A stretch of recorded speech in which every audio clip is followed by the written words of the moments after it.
Hey everyone, thanks so much for tuning into this mini podcast about the upcoming South Africa-Australia game. I just want to let you know that we recorded this yesterday before the news dropped about Tane Edmed being moved onto the bench for Nick Champion de Crepney. So you can see I've got bedhead here. I woke up to this news. You'll hear in the podcast, things that now sound wrong. That's why we recorded it yesterday. So knowing that now, listen in guys and enjoy. All right, everyone, just a quick little mini pod for you here. Maybe not quite the 90-minute or 2-hour length that you might get used to with the show. But just before the game over the weekend, obviously the team has been announced and there was a little bit of delay in getting this information out to us, but it's finally here. And we knew who was in the squad, but who was going to be in the starting 15 and on the bench. And now Joe Schmidt has come out and said, here you go, guys. And look, it's, as far as I can see, it's pretty much the same team that started Game 3 against the Lions, save for one big change, and that's James O'Connor comes into 10. Probably the worst kept secret in rugby was that James O'Connor's back. And this is something that's been brought about via a lot of injuries as well. This isn't necessarily Joe Schmidt grabbing James O'Connor on the shoulder and dubbing him the chosen one. Tom Liner's hurt. Apparently, Ben Donaldson is hurt as well.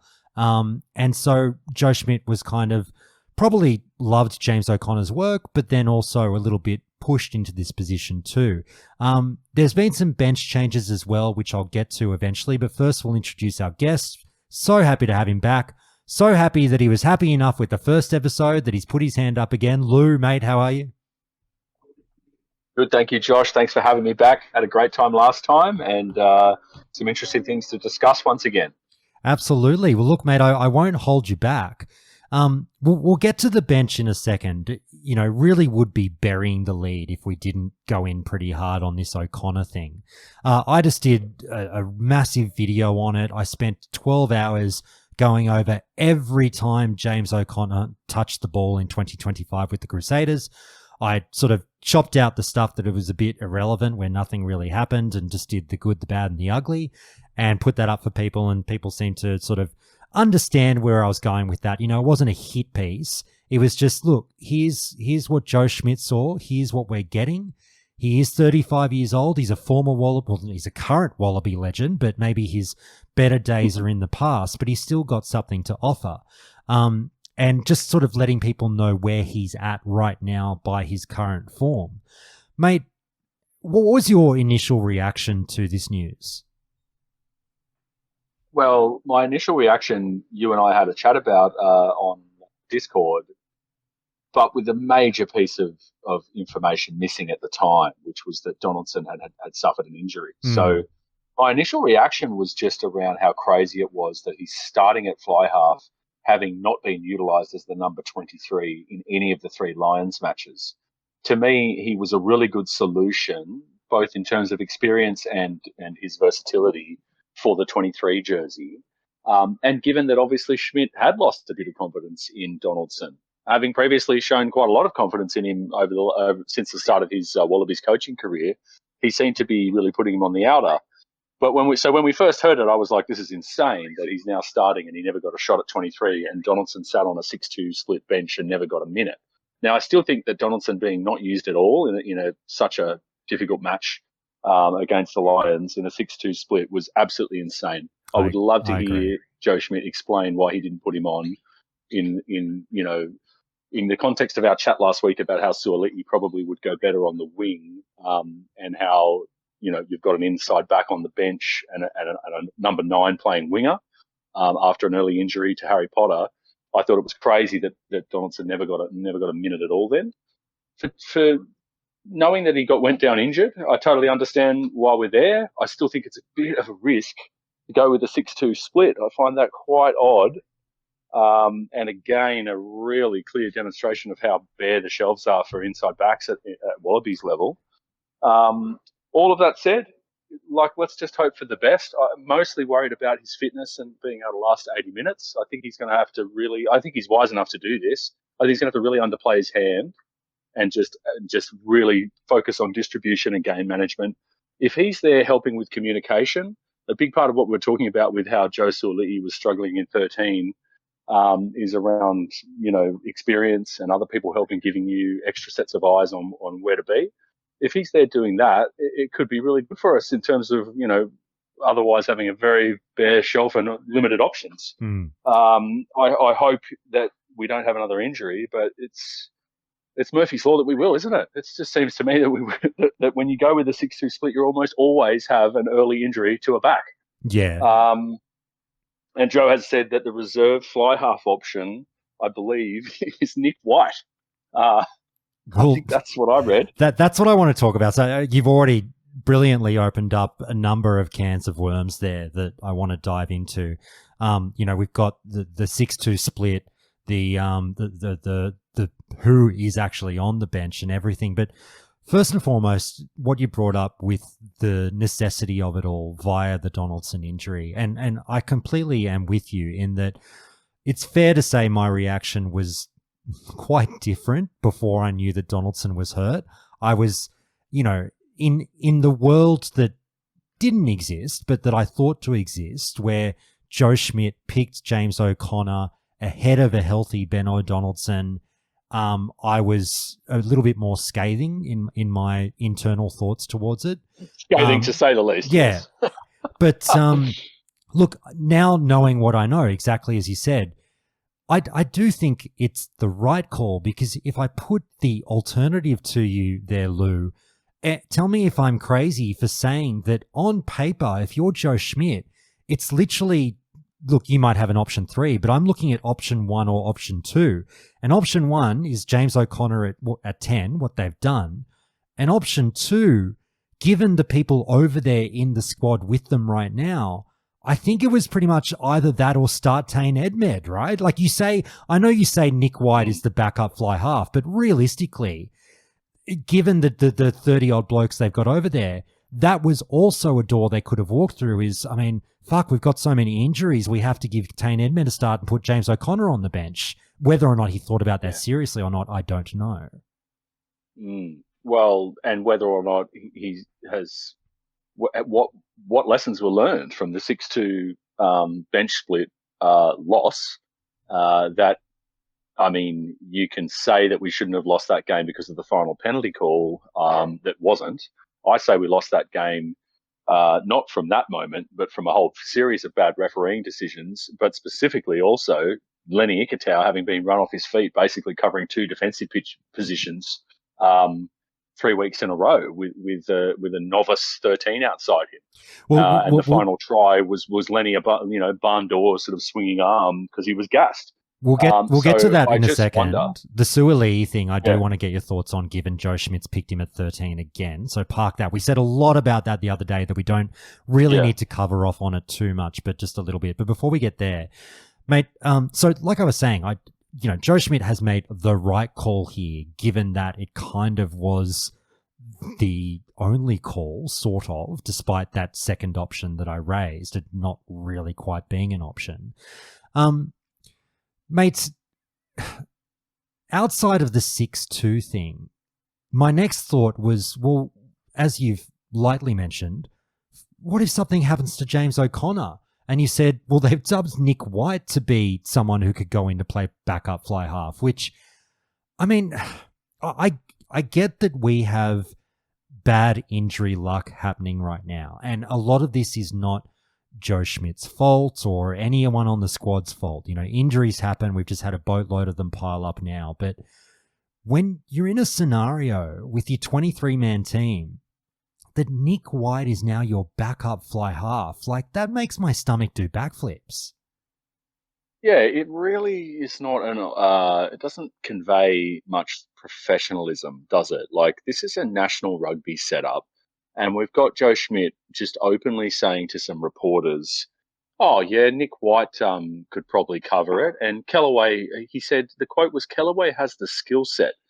It's like, mate, if you haven't actually played 10, even at schoolboy level, then you really shouldn't be playing 10 against the box. And, like, fair play that you have had injury upon injury. But if I was to...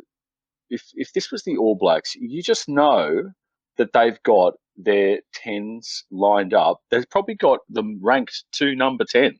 They probably have their 9th and 10th best fly half in their stocks lined up, and they know who to go to. So that if they had 8 injured fly halves, they're putting their 9th best fly half in there.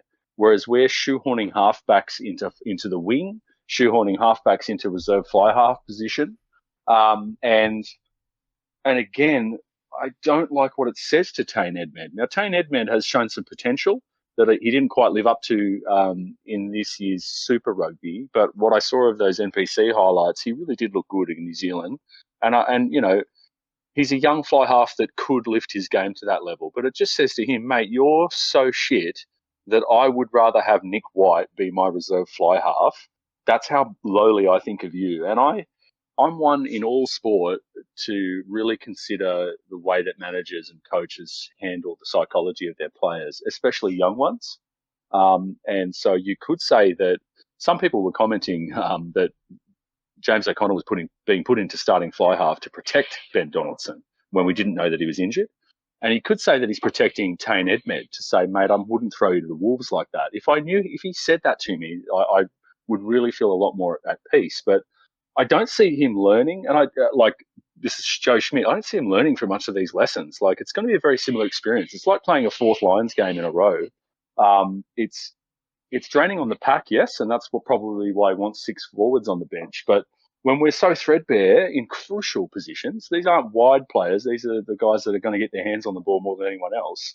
I'm still putting Edmed on the bench, and I'm doing my job as a coach of a national team to prepare him for that.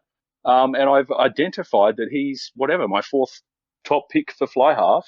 And if I'm injured for the top 2, then he comes in at least on the bench. If I asked the question of you, would you ever see the All Blacks have this level of calamity and disorganisation and ill preparedness? Would you ever see that? I couldn't imagine it.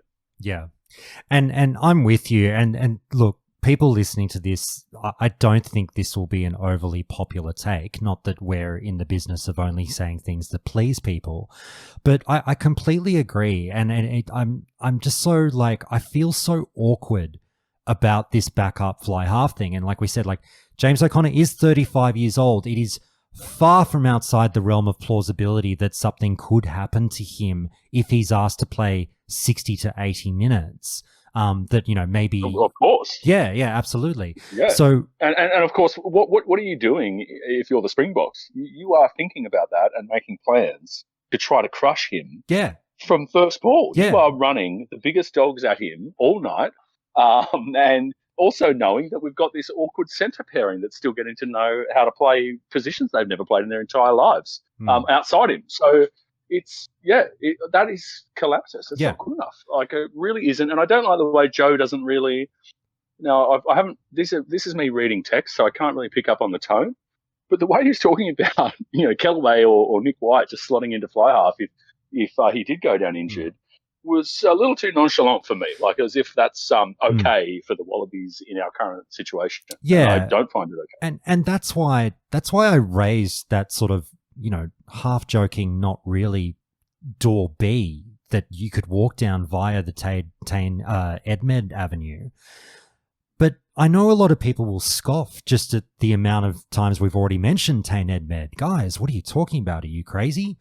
But by virtue of the circumstances, I don't think it is crazy to raise Tane Edmed's name for the bench, because exactly as you've said, we need someone with time at the most important position on the field. Whether or not he's the best in the world becomes somewhat irrelevant. He plays the bloody position. Yeah, he's a 10. Yeah. And O'Connor is great cover for every other position in the back line should we need that. So he's a really sensible 23. He really is a handy 23 option in our current position. Just with what's going on and the level of emergency that we're at, I could totally get behind Edmed starting. Let's get behind him. He's young. He's raw. It's a bit too much too soon, maybe, and maybe he wouldn't be getting a look in at all if we hadn't had 2 injuries. But let's get behind him. Look at the All Blacks when they won the World Cup, and Stephen Donald came on in a bloody ill-fitting jersey as the 4th or 5th best fly half through this attrition of fly halves through their World Cup. and Stephen Donald ends up coming out and doing the job for them because he's a fly half and they had blood at him earlier and he was at the end of his career, so be it. But 10s are 10s, and we don't have. I do not understand it, and I don't like what it says to Tane Edmed. It says to Tane Edmed, don't even think about it. Like, you're just here to make up the numbers with a tackling bag, which I think is a bit sad. That said, we don't know everything. He himself could be carrying a knock and not be right. We don't know. We didn't know when we were blowing up about O'Connor coming in ahead of a fit Donaldson. We didn't realise that he had an injury. So maybe Tane's carrying something, or maybe he's trying to protect him. But I don't think it's wise to protect him so much that he doesn't even get on the bench. And I really think that we are running the risk of having a halfback play 10 for half a game once again. Yeah. And it goes without saying that all of this is based on the supposition that Tane Edmed is healthy. Like, if there's something wrong with him, guys, we didn't know, sorry. But we'll move on. But please tell us, like, let us know for the sake of his own public image as well, and for us to know. Like, we should know whether he's injured and wasn't an option. And a rugby reporter doing his work their salt should ask the question. Tane Edmed can use all this as fuel for his revenge tour when he gets to the Brumbies next year, which, like I've already sort of floated out there, when we get to our super preview later in the year, I actually do think Tane Edmed's going to bust out a little bit down in Canberra, I think. Well, it wouldn't be the first time, my friend. Yeah. We thrive on the rejects of New South Wales rugby. We have made a living of it, and we always get the best out of them, and they always have a point to prove. And long may it continue. Come on down.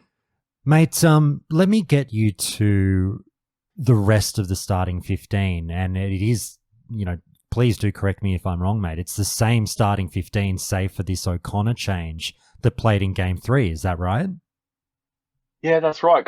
I keep forgetting, but we had Bobby V already down injured, didn't we? So he played that second game and then was out again. That's right. Yeah, again, that's sort of sensible. We got this mixture of crazy and sensible from Joe with not much understanding of the how and why. So, real quick, and again, I'll stress the brevity with which we'll try and tackle this topic. But, mate, you would have had your heart broken a little bit. You've seen, Ikitau again at 12 and Suali'i again at 13. I guess I'll frame the question this way. Having heard what you said on this topic last week, in relation to the matchup against the Springboks, how do you think this centre pairing will go in those positions? Well, look, I never doubted that it wasn't going to change. He's clearly just sticking with this combo. So as much as I hope that Joe was listening to our podcast, tuned in and listened to our feedback and took it on board. We'll get him one day. I'm not surprised. Yeah, we'll get him one day. We'll get him on. It'll be when he's quit as Wallabies coach, and it won't matter. Look, I think that they got better and better, and that they'll go better and better again.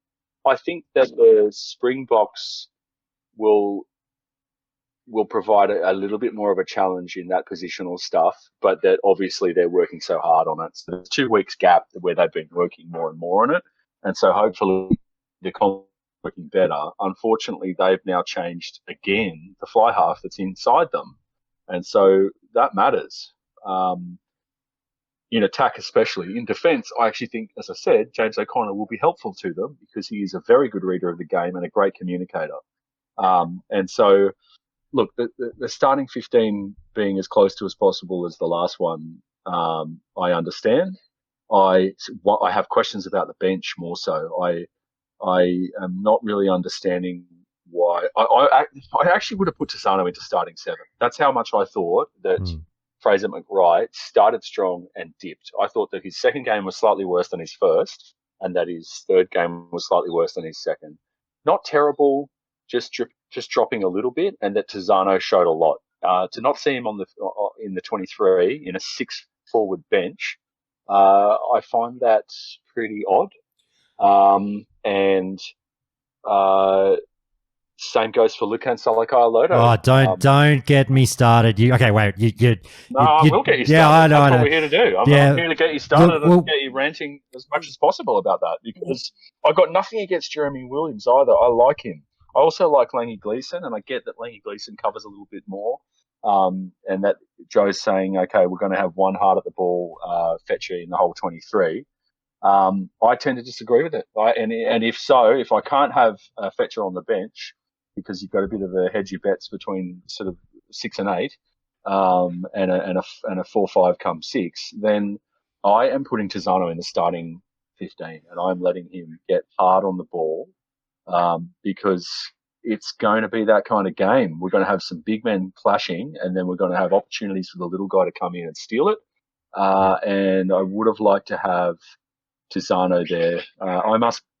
I know I must be upsetting a lot of Queensland fans, and Queensland are my second favourite team. I've got a lot of love and respect for the whole team and McWright. But I think you're mad if you don't notice that McWright was a bit off the pace. Maybe he'll come back and it was just a slip in form. But Tizzano's got the hunger. He's trying to prove himself and looked like dynamite and made massive impact off the bench. Yeah.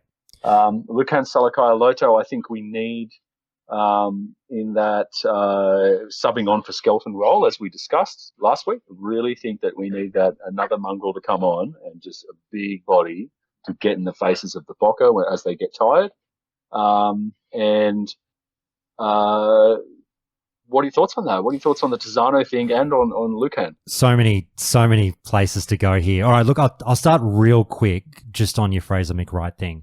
I don't want to sound like an echo chamber. I apologize, everyone, but I do find that Lou and I, without having discussed this previously, do seem to sort of, fly on the same wavelength. Mate, I'm a diehard Queensland fan. I'm a Queenslander through and through, but I completely agree with you. And all I'll say, to put it euphemistically, all I'll say is Fraser McWright does need to start lifting his game a little bit, because he needs to do so to keep the Wolves at bay. Because the Wolves, being Carlo Tizzano, Langy Gleeson, all these loose forwards are just salivating over that number 7 jersey. And I don't think that number 7 jersey is as locked away tightly by Fraser McWright as it's been in the past. And I think the field has evened massively of late. I agree. So agreed. I won't go further than that, because I love Fraser McWright and I don't want to do him dirty. But yeah, he's got to start really balling out. He's not been playing badly, but everyone else is playing really well. Here's the semi-controversial take, because all I'll add to that, Lou, is just quietly. Same goes for Harry Wilson. I know he's the Wallabies captain, but there's a lot of big I was loose. About to say that I didn't want to run the Queensland further. It's part of the mix here, and I suspect that it's also part of why he has kept his jersey, is that Joe is liking the 7-8-9 combination, but 9 is not starting for us once again, is he? Yeah, it's Nick White starting. It's Nick White starting, that's right. So, it's not Tane McDermott. Right, and so I think he thinks there's a bit of a combo there with McWright and Wilson, which I would agree. I've seen evidence of it. But I would say that it's the captain, it's the C next to his name that's making his jersey safe. I agree. It might be having a rub-off effect on helping McWright to keep his position, because we have got every opportunity to change the mix up there. We could just as easily have a starting back row of Tom Hooper in 6 and having Bobby V in 8. This is generally, I just mean if we're all fully fit, and having Tizzano or Gleeson start at 7 with one of those guys who missed out on the bench. Now, that if you think about the way they've been playing, that's not really a worse back row. No. And I don't know how much weight Joe is putting into the combination of the 7 and 8. They do have some great interplay. Just the way as when Tate comes on, he always seems to find Harry Wilson on an inside line with a little, flick pass and the like, and you think, okay, that's the kind of thing that comes from proper state rugby combinations where they play the whole year together. Yeah. And you like it. But I don't think that 7 and 8 have the kind of combo that's that relevant.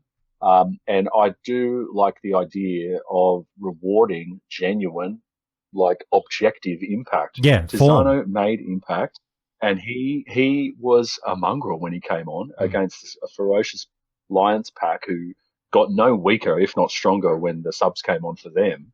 And so what's he got to do to get a start? And, why hasn't McWright been held to the same account?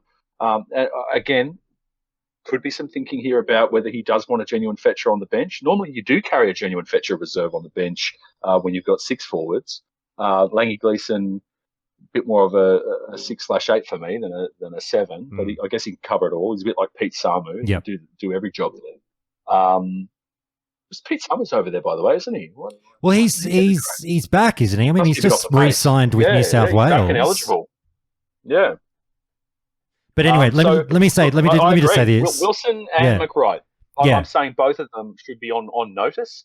And I also will just say that we've got a captain ready in waiting in Bobby V. When he's back to fitness, I'd like him to be the captain and possibly go for Prime Minister of Australia while he's there. Let me just add this before everyone loses their freaking minds in the comments. Look, I'm a Queenslander, like I said. I love seeing Fraser McWright at 7 and Harry Wilson at 8. All I'm saying, I'm not saying Harry Wilson is playing bad footy.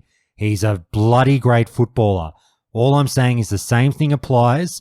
The Wolves are at the door and they want those 7 and 8 jerseys, and they're playing pretty bloody good footy coming for them. And they were previously considered relatively locked down sacrosanct jerseys. I think the waters have gotten murkier. And we talked last week on the podcast about the Australian depth at the wing position. I think Australia also has sneaky depth at the loose forward position, the 6, 7, 8. Look, I love all of these guys. They're all fantastic and they're all fighting hard for the same jerseys. There's even guys outside of this squad that have gone to South Africa that I think are low-key phenomenal. I'm actually a really big Charlie Gamble and Rob Leota fan. There's a bloke that you guys have at the Brumbies. I always forget his name. He's a reserve. Yeah, Charlie Cale. Is it Charlie Cale? No. It's short guy with short dark hair. God, what's his name? Hang on, my wife's yelling it at me. What? No, it's not. I'm talking about the Brumbies guy. I wish I could remember. Anyway, you've got another fantastic Lucy down there in ACT. Are you talking about Luke Reimer? Yes. Luke Reimer, yeah. I love him. Reimer, proper hard on the ball 7, would be great against the box. We've got Charlie Cale, who's a fantastic 6 or 8, genuinely fast. He's injured right now, by the way, so he's not in contention. But if you want to talk about depth, we've got even more depth in the back 3 of the scrum than we do in the back 3 of the back line. Even more. We've got 3 top players. So, in this Tom Hooper, Lukan Salakaia-Loto situation, there's Charlie Cale to throw in there as well. There's Bobby V. As to whether he's 6 or 8 depends on where Harry Wilson's playing, but I like Bobby at the back of the scrum for the Brumbies, and a bigger boy in the 6, like Lucan or Hooper. And so absolutely we have got depth. And what it is that Queensland, the ACT and the Force, they all have great back rows that really work well together. 100%. And we have the riches. We've got Luke Reimer coming off the bench for us most of the time. So, yeah, the Brumbies have absolute depth. Reds have a great back row as well. And so, yeah, they should all be on notice. And the way you put players on notice and also incentivize the younger guys is you pay attention to it and give them a run. I'm really big on that. I'm a pretty big football fan as well. I follow the Premier League very closely, and I can't stand the managers that don't rotate their squads to the point that the guys on the benches just wonder if they'll ever get a run. And when they are finally called on, their confidence is shot. So I'm really big on the psychology of letting your star player, the guy you do actually consider your top player, have a shot across the bow every now and then by being dropped. Now, I know these are internationals. These are test matches. It's not a long season. So it's not like you can be playing games like that too much. But McWright in particular, I'm calling for him to come off the bench. And you know what? If he came off the bench and had that shot across the bow, you know that he would come on like a pit bull. Yeah, but would you be doing that in the Rugby Championship? Would you be doing that in the Rugby Championship or like warm-up matches? Look, I would have done it against the Lions. In the third game, I would have started Tizano. No joke. And I'm sorry to Fraser McWright. That's because of what Tizano did at the end of the second test. and I can just imagine him in training, absolutely bruising the whole team in their proper runs. And so, and we haven't mentioned bloody champion Decrepity. Well, let's get to it now, because because a great game, and he's on the bench. So yeah, there's another one and he played well. I had no problem with him. I just wanted a slightly bigger body, but he'll play well. I bet he's going to have a great game off the bench. Well, these were the two that we've mentioned, but I just want to go in on now. Now that we've kind of dissected the starting team, save for that halfback position, put a pin in that. We'll come back to the Tate versus Nick White thing. Just moving to the bench, and obviously you've got a full front row there on the bench. That's not, anything strange. Then we get to everyone else. I sort of say to my wife, it's one of those things where, you've got an eight-man bench, but a lot of the time it's really only a 4-man bench, isn't it? Because you pick a reserve front row and a halfback, and then you've got 4 other selections. So with this one, we've got Nick Champion Decrepney there and Jeremy Williams sitting there that we've mentioned. I agree with. I've got no drama. Langy Gleeson on the bench, love him. I think he's fantastic. Let's rock and roll. I think when it comes to Champion Decrepney, I was scratching my head. Not that he played badly, but like you said, this whole Tizano thing, like, again, sorry to sound like I'm flogging a dead horse here, but is Tizano hurt that we don't know about it? I dragged the internet, Lou, for any, skerrick of news about Carlo Tizano being hurt. Has he, stubbed his toe somewhere or something like that? I couldn't find anything. So again, I'm sorry, guys. If he's hurt and I don't know it and I'm about to say something stupid, I apologize. But on the supposition that Carlo Tizano is healthy, how the fuck is he not on this bench? I don't understand it. And you're all going to be saying, because, Josh, we're playing South Africa and we need bigger bodies. Great. Yeah, I get the feeling that's it, right? Like, it's just, we need the extra kgs. I don't like it. I don't. I think neither that actually, do I.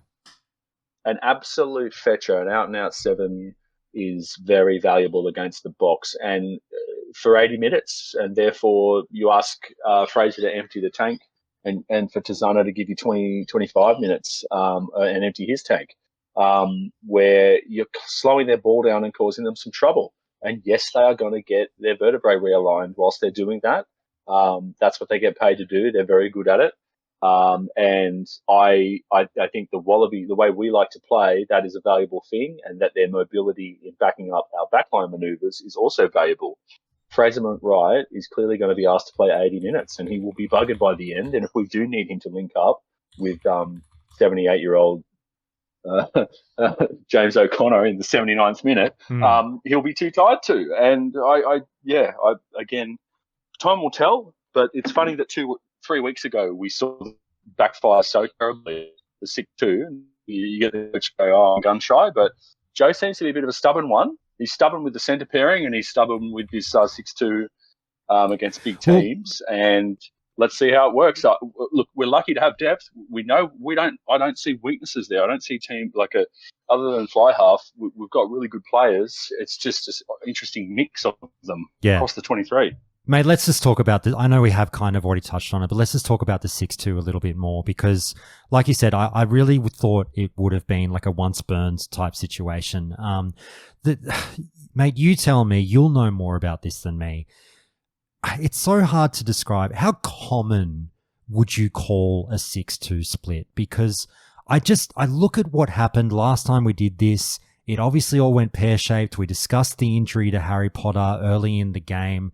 Look, again, just injury, dicking the Wallabies over. Nothing we can do about it. That's just luck. But there's also buying insurance and game planning around bad luck. And I feel like this is once again kind of not learning from a mistake that just happened and begging for disaster.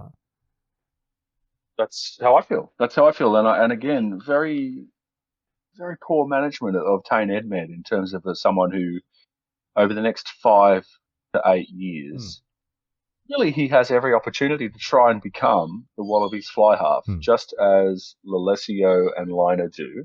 What they've done won't matter so much compared to what happens next super season leading into a World Cup. So if any of those three have great seasons Lalesio in the Northern Hemisphere, and then he'll try and come back for the World Cup.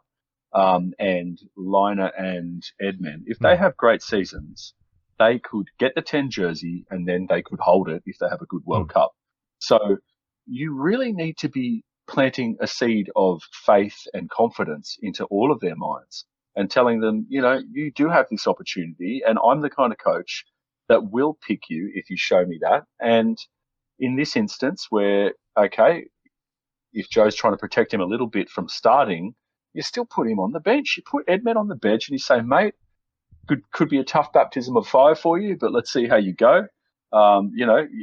It's not, we're going to blame you if we lose, but you do have the opportunity to demonstrate what you're made of at the highest level, coming off the bench for James O'Connor when he is gassed, which we know he will be gassed because anyone would be gassed playing the Springboks. I agree. Let me grab you. Let me grab you. Yeah, I don't like it, mate. Okay, let me grab you though, because I just want to fixate. Let me forget the Wallabies and all that stuff for a second. Just fixate on just 6-2 in general. Yeah, there's the 6-2 in general. If I were to ask you, in what I'm not a coach. I don't know anything about coaching. Guys, slam me all you want, but I'm asking to learn right now. In what world do you pick a 6-2 split? What game dictates that kind of split? I would do a 6-2 when I have a back rower that can genuinely play wing. A guy like Charlie Cale, a guy that is a wide, what you call a roving back rower, who often plays in the wide channel. That is where I know I've hedged my bets against one of my outside backs moving in a position if we go down with an injury early in the game. Only then would I ever think that there's any wisdom to it, because as you say, you've got to have a reserve halfback, you've got to have your reserve front row.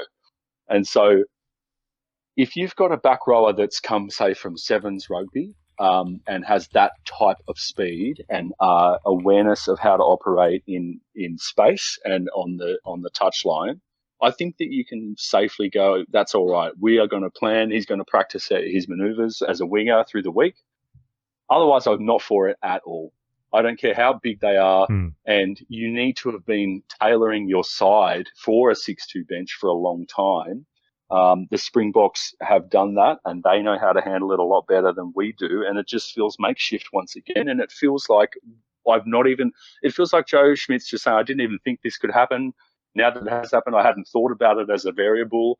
This is not one of the scenarios I've run through my mind. And so, yeah, we'll just have to do it. Like, it just feels so haphazard.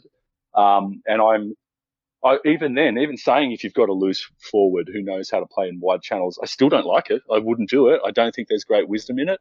And the Springboks backs in the centres are generally massive and will be on the weekend. And so they give your centres and inside backs a hard game as well. There's nowhere to hide. This is the world champions and a genuinely massive side that themselves have basically tailored a game plan around 12 giant men and 3 extremely fast men, who will run you ragged. They will burn you in the middle and then they'll burn you on the outside. And it's like, okay, we know we can bring Cattle off the bench in the forwards, but any back goes down, not only are we not going to have enough people on the bench, but we're going to have these weird permutations like we were discussing where we've already got players playing out of position, like we've got Ikitau playing 12, Joseph, a winger, come fullback playing 13. And so everything's really going to be out of line if any of our backs go down. So what will we do if 12 or 13 or 10 goes down? How's that going to look? Yeah, it will be very interesting if fingers crossed it doesn't happen, but it will be very interesting if it does. Mate, let me just point you to another bit of and guys, I know we sound negative, but obviously we're cheering on the Wallabies and hoping they pump the Springboks over the weekend. I will absolutely be, waking up first thing Sunday morning, absolutely cheering the boys home and hoping they smash it. This is just team sheet queries, quite frankly. And, this is what rugby fans do. They discuss this stuff. But mate, I look at, again, so we've just talked about the pick of champion de Crepigny. And again, we start with, okay, so Joe Schmidt's got it in his head that we're playing this massive Springboks team I've got to add kilos here. We're going with the big body. So Carlo Tizzano, sorry, you're gone this week. Nick Champion de Crepney comes in. But then explain to me, with that reasoning in mind, why we then turn to the next bench spot and we go, okay, Jeremy Williams, you're in when Lukan Salakaia-Loto is sitting right there. Well, not just sitting right there. Like, we all agreed he played well, he played better, and then he played better again for the Indigenous and Pacifica team. Like, really playing well and absolutely fitting the profile of a large Will Skelton style player who we know Will Skelton, after half time and you get some more oxygen into him, he's got another 10 max. Right. And so, yeah, really difficult to understand. I've got no problem with Williams, but I see Williams more of as a Frost type lock who is the one who's a little bit of more mobile and would be suited to starting and playing the full 80 next to one of the big boys. Now, I guess he's going to tell everyone to empty the tank, and he's got that extra forward up his sleeve, so he could even, sub both second rowers if Frost got injured. But I don't understand that part. And yes, you could have had a bigger body in Salakaia-Loto and a faster, more agile body in Tizzano to offset the loss of kilograms that we've got with Williams coming off the bench. So I don't get it. I don't understand it. Once again, I would love to get Joe's thinking on it. And of course, we don't know everything. We don't know. Well, on that point, you mentioned last week that you were in the frame of mind where it's basically like you'd have Williams and Salakaia-Loto pitted against each other essentially at practice and just say, righto, guys, duel for the spot. It's between the two of you and who practices better. And look, like you say, we don't know.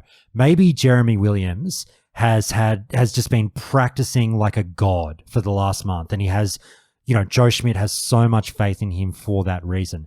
The only reason I bring it up is you'd want that to be the case, because is it fair to say that Salakaia-Loto is a bigger body than Jeremy Williams? They're both huge men, obviously, but if you're picking purely on I want the biggest guy against the box, then you go with Salakaia-Loto over Williams.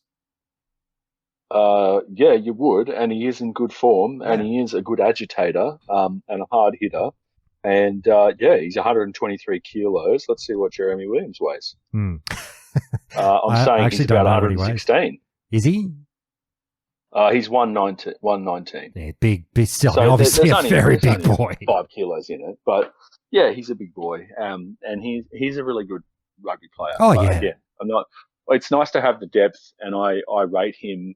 I just think that Lukan is a better Skelton replacement to literally take on the exact role that he's playing for us right now. Don't get me wrong.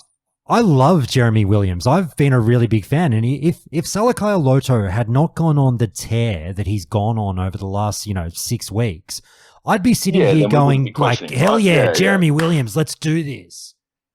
Yep. I'm with you on that. And I guess what we're saying is we're trying to understand the mindset, because there's some cues that we pick up that point towards kilograms being his main determinant. And then there's others that don't. And we're wondering, well, which is it, Joe? Yeah. We're not going to get the answer until he comes on the pod, and then we can really hit him with these hard-hitting questions. Look, Williams might be – what are we talking about? We're talking about 30 minutes of rugby that he's got to come on for and, do his best. And he's not in any way a Will Skelton replacement, but no one really is, I guess, is what we're saying. And I guess that Joe hasn't seen enough in training of Lukan or other stuff. We don't know. We were questioning whether maybe there's some disciplinary issues with Lukan. Maybe he's carrying a knock. So there you go, mate. Just a couple of quick things. Let's tear through and just finish this team sheet real quick. Look, the only two things left to discuss are just, you've got two big decisions to make. Who's the starting scrum half, and then who takes up that second utility back spot. And he's decided Nick White to start and Andrew Kellaway to get the 23 jersey, the utility spot. Which do you want to tackle first, mate? Player's choice.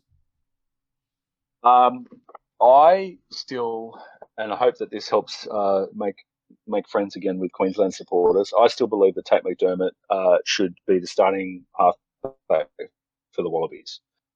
And so it doesn't matter who else is available. I think that he is the key to unlocking our style of play and making the most of what we have, and also in assisting basically helping a weaker 10, which we don't have many great options at 10. At the start of this international season, we were all wondering who's it going to be and what's it going to be. Now, Liner stood up beautifully, but I just feel that a running 9 really helps take a bit of pressure off the 10 and lets him earn a bit of space. The 9 will earn a bit of space for the 10 to take advantage of. So I like Tate McDermott starting for the Wallabies because I think he gives us more go forward. I also think the Wallabies are a team that too often concede early shortfalls and trying to scramble to chase the game. And so I want us to see, I'd like to see the Wallabies starting a bit more on the front foot, and maybe Les Kiss will come in and start to do that with us and start Tate McDermott. But I think we need to try to get early leads and not bloody concede early points and start chasing the game always, which we always seem to be doing. And I think he's the key to that. Yeah. So I guess that answers my question. That said, let me push you. Sorry, altitude, is it not? Yeah, this one's at altitude. This one. Oh wait, no, sorry. The second one. The second one's at Oh fuck, I always forget. I think the second one's at altitude. Let's have a look. The first one's at Ellis Park. Is that the one at altitude? Oh. No, I don't think Ellis Park is the high veld. Emirates Airline Park in Joburg. The first game? I think so, yeah. So is that what now the old Ellis Park, now called that? I have no idea.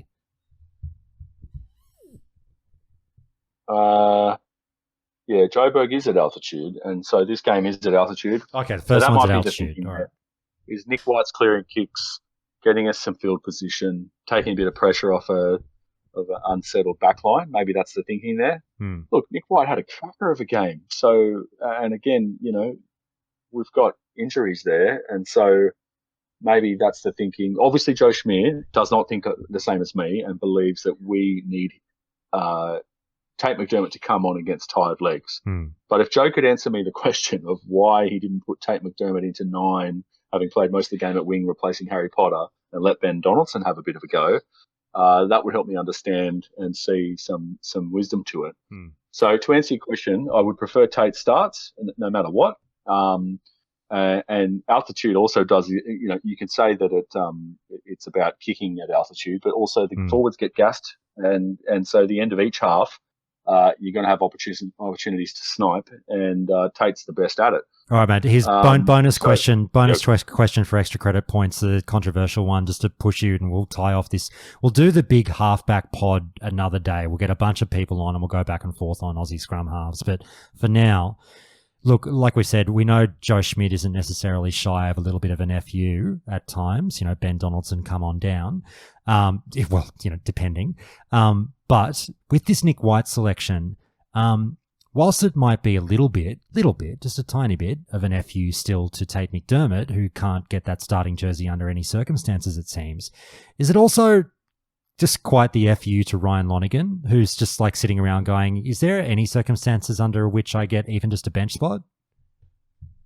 Well, as a long-time Brumbies fan, we're used to the Brumbies having great seasons and key players in our success being ignored by the Wallabies for Waratahs. It's nothing new. I hate it. I hate it. I'm not even a Brumbies fan. I wouldn't go as far as saying I hate you guys, but I'm loath to show any love for the Brumbies. But like, I put this out there a fair bit this year through the super season, where I was like, look, I get it. You don't pick the whole Wallabies team as the Brumbies. They were our best performing domestic team. Obviously, it's not going to be 1 through 15, just ACT, ACT, ACT. I get it. There's talent everywhere around Australia. But my question was always, at a certain point, when does the performance start to somewhat factor in as an argument decider when you are splitting hairs between these selection woes? And Ryan Lonergan was a name I raised a lot towards the tail end of the season, going like, is this the unluckiest guy in rugby? Is he the forgotten man of Australian rugby? Like, at a certain point, he's the starting scrum half of an incredibly well-performing team.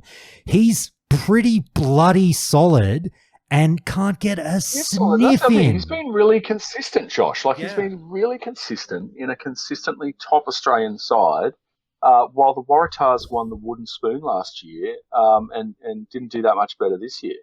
Well, I just want to know what he's got to do. Yeah, didn't the Drua come last? I don't know, but okay, but they the bottom. Like, my point is this: he's been integral in a successful side, and he's not a kid anymore. He's still waiting to get his chance, but he's 27. Oh, it's gonna be gone. Yeah, he's gonna like miss the window, and that's what upsets me. Or it'll be like a Nick White thing where he has to go to Europe to get noticed, and then comes back at 30 and gets his heyday years. You know, like, it's really unfair.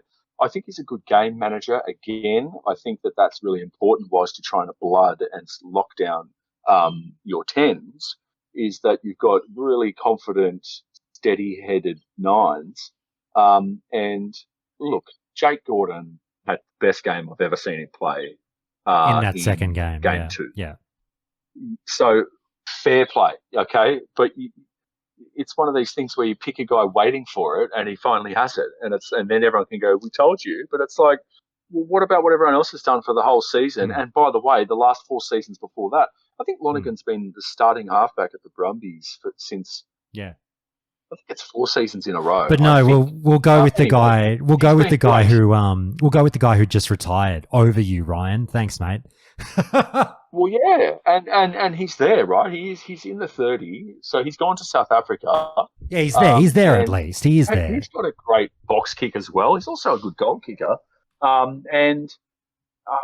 Again, if it's Joe's probably just telling us that Tate must finish games, and so because Nick White had a blinder last week, which I think I think that should have been his swan song. And that right now we start saying to Lonergan, you are the new Nick White option between you and Jake Gordon for the starting 9. And so since Jake Jordan is injured, you are going to start because you're the guy that we're trying to see if he'll take this 9 jersey. Knowing that we seem to like Tate McDermott being the reserve 9. And so why not do it now? Oh, is it too much for him to handle? Well, you know what? We need to find out if it is too much for him to handle. Yeah, got a World Cup coming up. White just played his... Yeah, like World Nick Cup White might have to just find played out. this one song. We've got nothing to learn from Nick White, and if we lose this game, but we do learn lessons about who can and cannot handle this pressure, then that's fine too. That's important intelligence. We need to be learning these things. I don't completely see agree. the wisdom of it. Nick White had a great swan song. He should have been able to hang his boots up at that. He's not going to say no, by the way. It's not his fault. Your coach asks you to play for your country and earn a good coin. You do it. It's just that we need to be thinking about the future, and we've got Nick White and James O'Connor starting at 9 and 10 while we're worried about the future. That's the part that kills me, is that, like, not that this is as big a concern, like you say, it's fucking Nick White's life. He can do with it as he will. He doesn't care what we think. But it was the perfect swan song. That was a great, great send-off. Like, you could script it better by winning a World Cup final or something like that. But that was pretty heartfelt. And, like, not that you, like... We won the game. Yeah. In my mind, that won us the series, remember? Like, I'm claiming it as a full victory of the entire series. Great swan song. He's a guy that did have to go to the Northern Hemisphere to prove his mettle and came back and got recognition then. This was a last-minute call-up. He did a great job. He was integral in the victory. Thank you so much, Nick. You are not coming to South Africa. Stay here. And, in fact... Like, you're literally not even coming, and Kalani Thomas is going to come over and be the third string halfback. Yeah. Like, it's time to look to the future. It's time to turn the page. And good on you. What a way to go out. And then we get to see how he goes. How does Ryan go? And Ryan can have a good, wise old head in James O'Connor outside him. Instead, we've got 2 old heads, neither of which we are certain neither of them will be around for the World Cup. So what's the point? Yeah. Really odd. Mate, real quick, final point. I asked you about the utility spot. He's given it to Andrew Kellaway. I do feel like Joe Schmidt is quite the Andrew Kellaway fan. Look, in terms of who he had there in the squad, Corey Toole's over there with them. Hunter Paisami's over there with them. Josh Fluke's over there with them. So he had a few non-injured options, and he's gone with Andrew Kellaway. Do you feel like this is the right call? Would you have gone in a different direction? No, and the guys you mentioned are the guys that I probably would have put in there, and that's not to say anything of Kellaway. It's partly because of my desire to see Joe Suoli'i in a different position. Not to start because I knew it was never going to happen, but I'd love to see a 12 or 13 on the bench so that, well, a 12, so that if an injury occurred in the back three, that Joe could go to wing or fullback, or some there, or some mixture of. So I really like Josh Fluke as a 13, but we've already got a 13 in the starting team.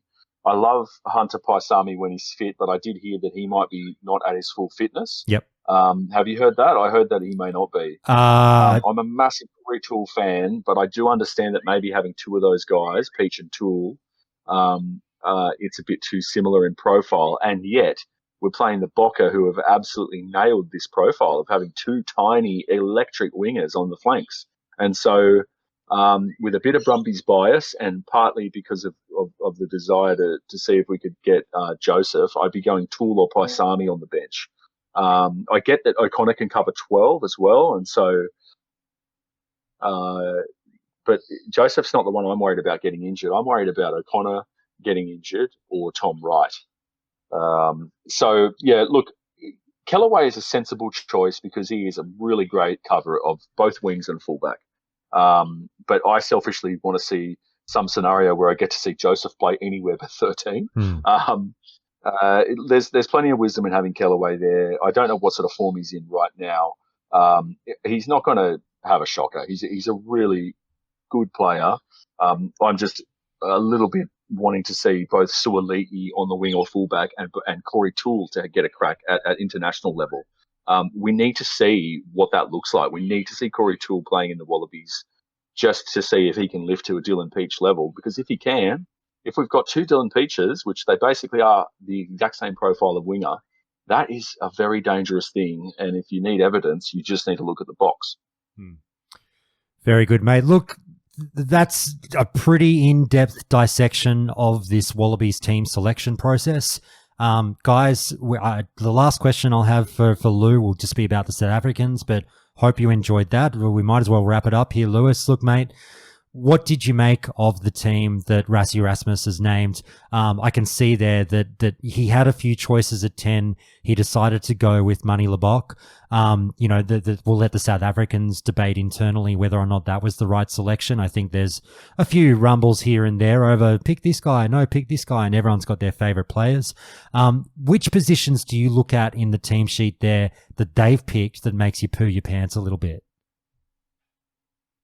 It's the tight five, but the whole team, yeah. It's always the tight five. It's always the tight five for me because of the Wallabies' history with the Springboks specifically. But as I said last week, I couldn't be more excited to see it for once because of how well we just did against the Lions, who really, play a similar style. And so we've just finally stood up in the tight five against, an all-star team in the Lions, and they're the ones that normally have me worried. And so if we stood up to them there, then it does come down to these small decisions around game management. And if I can see one scenario where we win it, it is actually off the back of James O'Connor's experience and calmness under pressure and what effect that has on the rest of the back line. Because it doesn't matter who the Springboks select in a lot of the positions. I do worry about their centres in terms of our back line. If our tight five can play as well as the Lions did, and then we're matching it with their tight five, and we've got great reserves. We're picking James Slipper to start because we're worried that if he went injured early, if we started Bell and Bell got an injury early, that Slips can't do it, right? So that's the wisdom of why we don't start a guy like Bell, who's probably a better player around the field, all said. But we just showed that we've got depth off the bench, is my point. The Boks have it as well. So for once, I'm not so worried about the Springbok pack. I'm the least worried I've ever been about it. And that leads us to the back line where they've got great depth as well. They're starting, maybe a bit of not everyone's first choice in 5'8", but they'll play well. And Razzie gets their team playing their way. He has been such an innovator, and we're going to have to be on our toes, especially the back three. So, look, you've asked me who I'm worried about with the box. The tight five, if we can play like we did against the Lions, then we will go a long way to giving ourselves a chance. Yeah. And let's just try to visualize some scenario where James O'Connor's, 35 years, 35, yeah. His wisdom, his experience just comes in at clutch moments. We know he's not going to overplay his hand because he can't. He doesn't have the legs for it. So he's going to distribute. He's going to talk a lot. And let's just hope that our pack does the job against their pack, that buys the opportunity for some clever plays. And we're cheering a victory on Sunday morning. Yep. One of my two keys to victory, you've already touched on it there with James O'Connor, and it really will be around, they will do their best to, quote unquote, hide him on defense, shove him out to the wing as much as they can. James O'Connor has to tap into, two things have to happen. James O'Connor has to, sort of somewhat discover the fountain of youth a little bit, just in terms of being able to keep up and play as many minutes as possible at this level in a hostile environment at altitude, like we're saying in South Africa, like you mentioned, it is game one there at altitude. But the second part of the James O'Connor thing is also Joe Schmidt has to devise a game plan that plays to the strengths of old James Conner. He's not got young James O'Connor. He's got 2025 James O'Connor. And having poured through all that game tape, there's a lot to like there, but there are this is not a shot at James O'Connor. There are physical deficiencies because he has aged. Guys, it happens. I tried to play rugby this year at 42. Granted, that's 42 and not 35, but it didn't go very well. Your body breaks down and you start to lose a step. You start to not be able to do things that you used to be able to do without thinking. And James O'Connor can get found out defensively at times still, but I really hope that we secrete him away enough that it's not much of an issue. So some really smart game planning from Joe defensively could help us out there, because offensively, O'Connor still has a lot to offer, and he's learnt so much over the years that he's very savvy now. He doesn't need speed to kill you like a youngster. He'll beat you with his pass, and that's still there. So that's great. And spoiled for riches outside him in a great backline. Yeah, 100%. Every direction, a guy with his vision and decision making has going to have choices that even at the Crusaders he couldn't have dreamed of. Mate. He will know how to make use of those. And as you say, we need some smarts around how it is that we shield the deficiencies from a 35-year-old out there. 100%. And let's just take a moment to reflect on the guy's career. He has been to the bottom. He's been to the top several times, and then he's been to the bottom several times. In terms of a character arc and a story, it would be something special if he actually just played well. Let's start with that. Yeah. Again, the points scored and the victory compared to how we play and whether we carry some of this momentum. We were talking last week about the Wallabies continuously losing momentum when we build it. If he helped to just maintain a bit and we all could go, well, look, we were backs to the wall and we had injuries and this is all we had at our disposal, but we kept up so much of the good things. We didn't lose them. Then that would be great. And the guy might stick around for the rest of the Rugby Championship to continue in that role.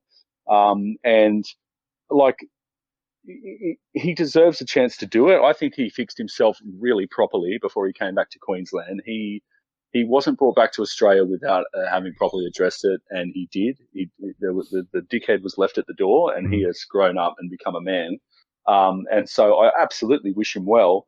And we've got a chance at a great story here on the weekend. Let's hope we get one. And 17 years at that level is just so impressive. It's fantastic. But my other thing that you mentioned last week, and it kind of goes without saying, but just to highlight it one last time, Suaalii has to show just any form of defensive improvement. He can't play the same defensively. He has to have leveled up in some aspect from the last game to the next. And that's just something that's got to happen. That's a really big key to victory, because this block back line. He's got to show a bit more value. Oh, they'll be salivating. They'll absolutely be salivating, thinking that they will think that he can't tackle, and they'll run at it. So he's got to prove them otherwise. I think he will show improvement. I think he has been showing improvement, and I don't blame him for the errors that have happened. I don't lay that at his feet at all. And I think that in his scenario, he has been learning. And likewise, Len has been learning a bit better about how to play inside him. So I do expect to see an improved performance. Do I think that the Springboks won't be able to still exploit it somehow? No, I can see them exploiting it a couple of times.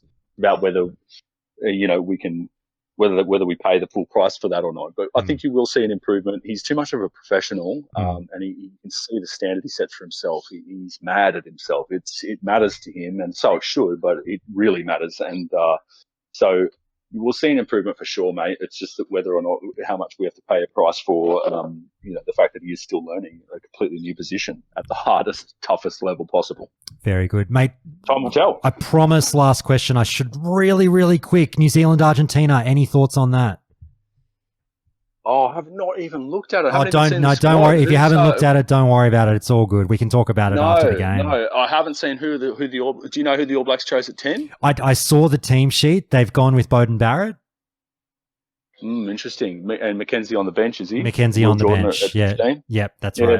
They're like the opposite of us. Their problem is that they've got too many options for 10. And where do they put these mega stars of rugby that can play 10 and 15? Yeah. They've got 4, 5, 10 options that are... It's the meme. Any of them. It's the meme of what do I do with all these 10s? The guy dropping all the stuff. Yeah.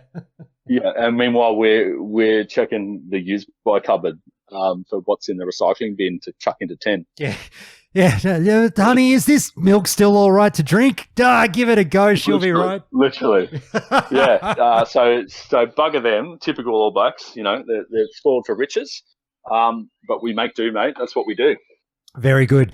Mate, you've been a freaking legend. Thank you so much. I've enjoyed everything you've had to say. Up the Wallabies. Up the Wallabies. Look, we wish... After the big win, mate. Absolutely. Look, we'll keenly watch this game, cheering the boys home. Go, you good thing. Go the green and gold. Guys, let me know in the comments what you think of our, again, analysis of the picking of the team here. And we'll talk to you all after the game. Go the Wallabies. Up the Wallabies. Cheers, Josh.